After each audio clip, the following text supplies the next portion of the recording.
The story behind the founding of the Juang Monument, from history to a symbol of the Jambi people's struggle.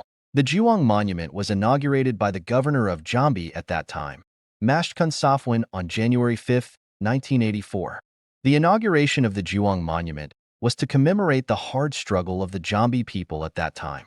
The story behind the founding of the Juang Monument, from history to a symbol of the Jambi people's struggle. In the past, Tanah Malaya Jambi was one of the areas controlled by Dutch colonialism.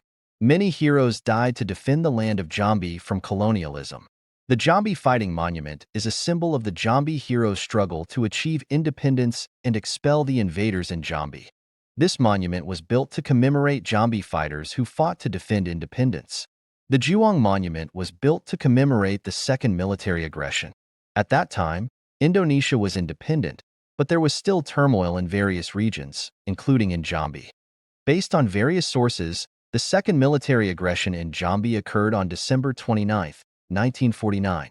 The proclamation of Indonesian independence on August 17, 1945, did not mean that the Dutch colonialists immediately withdrew.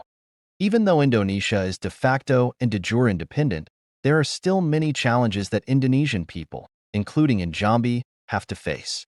Unrest continues to occur in various regions, including Jambi Province.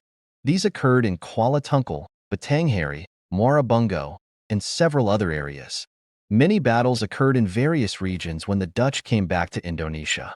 In 1949, Jambi fighters together fought the Dutch colonialists who wanted to reclaim the Jambi region.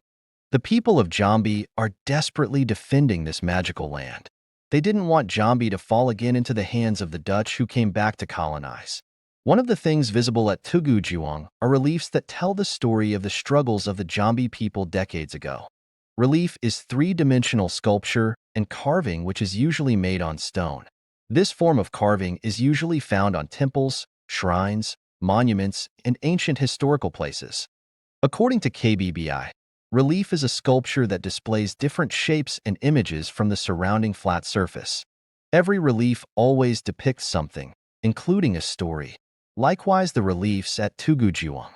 The relief at the Jambi Juang Monument is located at the base of the monument.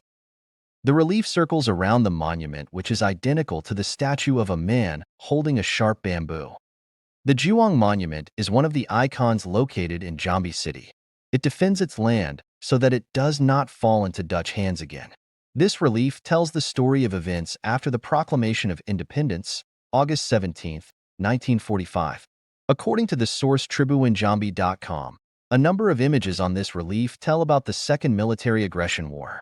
There is a story about the battle between the TNI Al-Nuri ship and a Dutch warship in Kuala Betara, Tanjung Labu. The battle involved Sempang Merah collaborating with the TNI to attack Dutch warships on the Pengabuan River.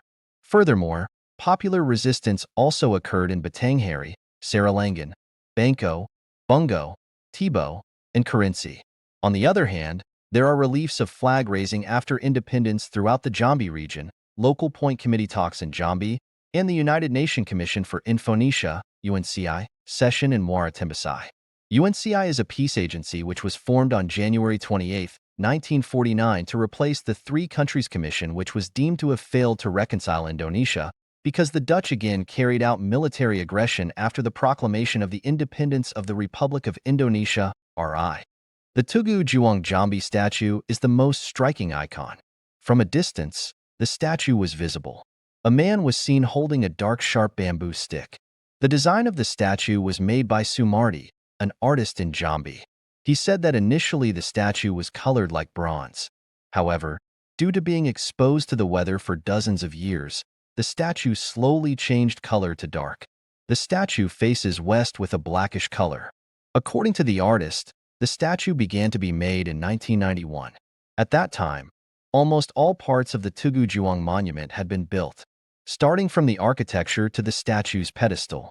However, the statue does not yet exist. The warrior depicted in the statue is carrying sharpened bamboo sticks and a tied red and white flag. Apart from that, the warrior in the form of a statue also carries a keris and a sarong, because ancient people were synonymous with sarongs. Then, there was a headband wrapped around the fighter's head. It is said that the statue was also planned to be built wearing shoes. but finally depicted with bare feet. Because, according to the reasons given by Sumardi, during the war, people, especially the people of Jambi, were not familiar with shoes. In the end, the bottom of the statue was barefoot and the bottom of the trousers rolled up. Sumardi said that after the design was approved, he worked on the statue for 2 years with 4 people. The man who was born on May 17, 1950 said that he needed quite a lot of observation to make a statue. In making the Tugu Juang statue, he relied on materials in the form of Jambi's past history, both through community narratives and various reading materials. Currently, the Jambi Juang Monument is one of the areas that is quite busy. People from various circles often come to the monument, which depicts the history of this struggle. The Tugu Juang area is also a congested area at certain times. In the surrounding area, there are now various children's playgrounds and various culinary delights. Some local people, especially in Jambi City, spend time there at certain times. Apart from the various children's playgrounds and various culinary delights, the strategic area is also the reason why Tugu Juang is visited. Apart from that, the Jambi Fighting Monument conveys the history of the struggle of the Jambi people in defending the blessed land from Dutch colonialism. Tribuinjambi.com Mariza Sutane J.